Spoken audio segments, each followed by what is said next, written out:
अझै समीलाई लिएर अङ्कलको क्लिनिकमा आउनु। म तँलाई त्यही वेट गर्नेछु।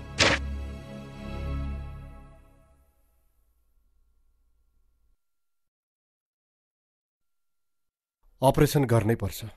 जति ढिला गर्यो केस त्यति नै कम्प्लिकेटेड बन्दै जान सक्छ। तर डाक्टर साहब, औषधि खाएर हुँदैन? यो रोग दबाई खाएर निको हुने रोग होइन। दबाईले रोगलाई बढ्न नदिने मात्र हो। तर अहिले त्यो पनि भइरहेको छैन।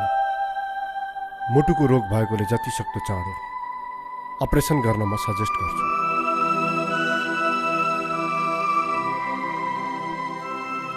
अपरेसनको कुराले मामु निकै डराए जस्तो छ।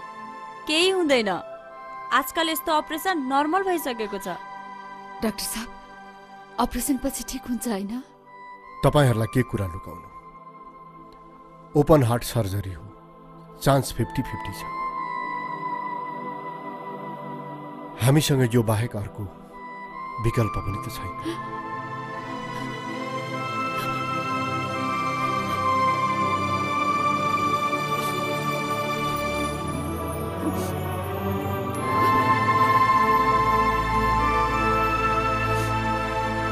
अंकल, अपरेसन कहिले गर्ने? मेरो विचारमा आउने 27 गते गर्दा हुन्छ। एडमिट चाहिँ 3 दिन अगाडि हुनुपर्छ।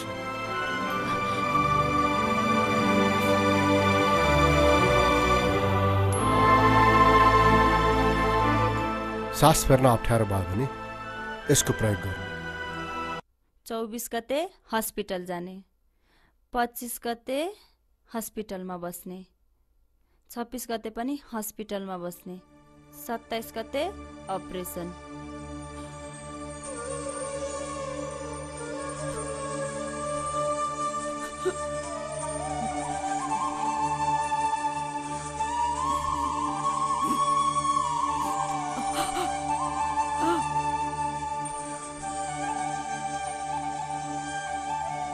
अपरेसनको कुराले डर लाग्यो मामु? केही हुँदैन मामु, भगवानले हेर्छन्।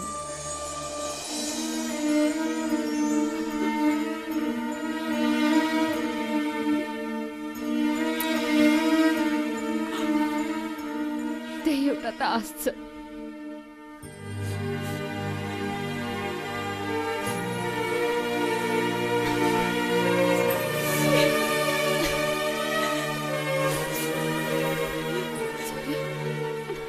छोरी, अब त भन्ने सुशीला आफ्नो रोगको कुरा भन्नु। छोरी, कसरी भन्नु मामु? म भन्न सक्दिनँ मामु, म भन्न सक्दिनँ। म मर्दैछु भनेर।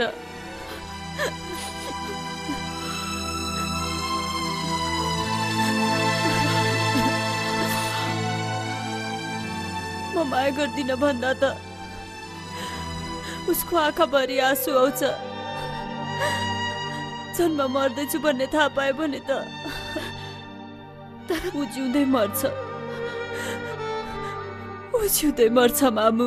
तर कहिलेसम्म लुकाउँछस् यो कुरा? अपरेसनको दिन त थाहा पाइहाल्छ। मामु, मलाई अपरेसन थिएटरमा लगेपछि हजुर आफै भनिदिस्यो। तिमीले भनेको होइन, शिशिरले तिमीलाई मैले भन्दा धेरै माया गर्छ भनेर। यति धेरै माया गर्ने मान्छेलाई यत्रो ठुलो कुरा नलुकाऊ छोरी, नलुकाऊ। भन्न सक्दिनँ बाबु, भन्न सक्दिनँ, भन्न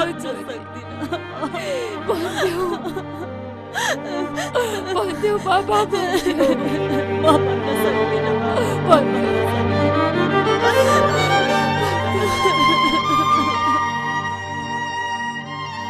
ऋतुले आज मलाई किन यसरी एकान्तमा बोलाएकी होली?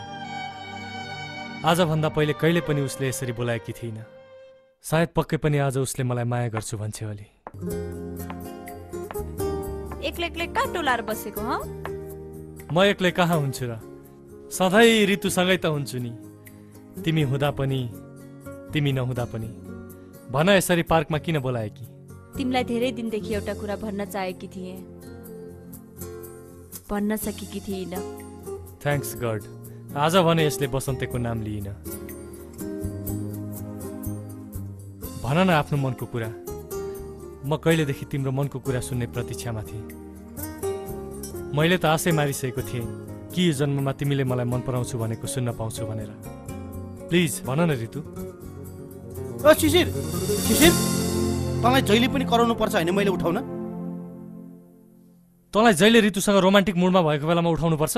हे तेरी, तँ कहिले ऋतुसँग हुँदैनस् र? अहिले तैँले उठाएपछि। महाशय, अहिले पनि हामी ऋतुकै कुरा गरिरहेछौँ। कलेज जानु पर्दैन? आज तेरो रिजल्ट हुने भनेको होइन? मेरो रिजल्ट मलाई राम्ररी थाहा छ।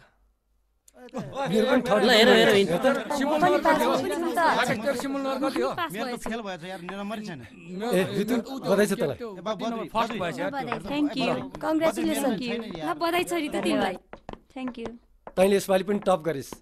तर के? तर शिशिरको नम्बर छैन। तिमीहरूले राम्ररी हेरेन होला। हामी सबैले राम्रोसँग हेरिसक्यौँ, तर शिशिरको नम्बर छैन। एक्जाम अगाडि मलाई भन्दै थियो ऋतुसँग एउटै क्लासमा हुन पाए हर पल हर क्षण उसैसँग हुन्थे। तँसँग एउटै क्लासमा हुन त्यो जानै जानी फेल भयो। क्लासमा जानु पर्दैन, जाऊ। तिमीसँगै बस्न मन लाग्यो। आजकल त मलाई आफ्नो क्लास जान पनि मन लाग्दैन। अनि कसले पढिदिन्छ त? फर्स्ट हुने मान्छे फेल होला हुने। फेल भए झनै राम्रो। सधैँ तिमी र म एउटै क्लासमा त हुन्थ्यौ। उता हेर त, म यो के देख्दैछु? के खुसीमा लड्डु खाएको? ल खाऊ। पार्टी पनि हुने होला। ल लड्डु खाऊ, मजाले खाऊ। ल खाऊ।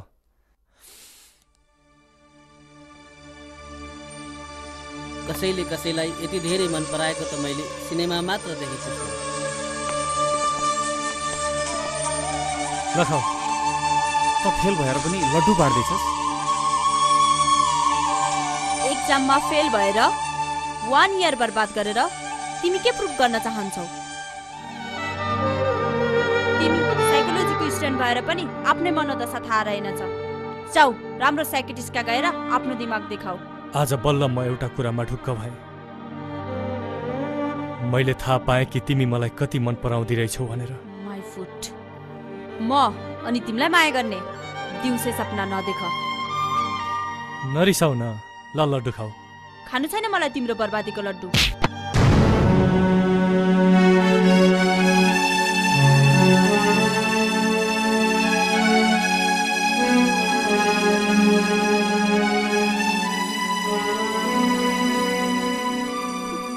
ठिक भन्यो तिमीले। यो मेरो बर्बादीको लड्डु हो। आजैको दिन मेरो जीवन बर्बाद भएको थियो। यो संसारबाट मेरो बुवा आमाले मलाई एक्लै छोडेर जानुभएको थियो र आज उहाँहरूको पुण्यतिथिमा मन्दिरमा भगवानलाई चढाएको प्रसाद हो यो लड्डु।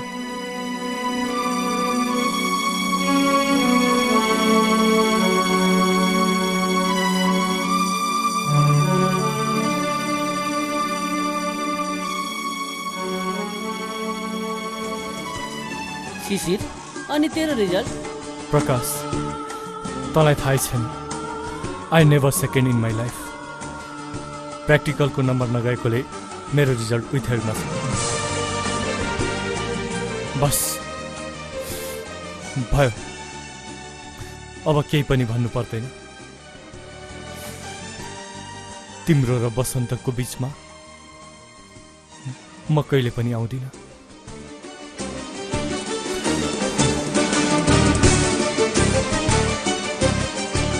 मैले आजसम्म शिशिरलाई यति धेरै स्याड कहिले देखेको थिइनँ।